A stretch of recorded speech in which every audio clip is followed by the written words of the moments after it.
Spring is here, and I feel the need for seeds. Did you know that the County of Brant has a seed library? That's right. Here you can borrow, grow, and return your seeds.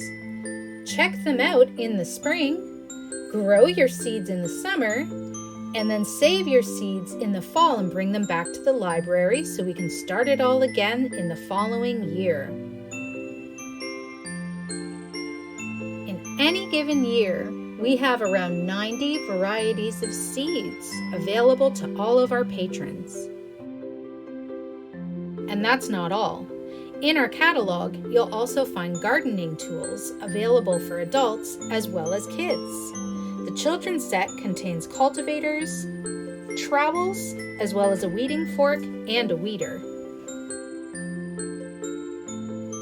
Our tools are available for all ages and all abilities of gardeners. So dig in, have fun, get messy, and watch things grow. We'll see you at the library.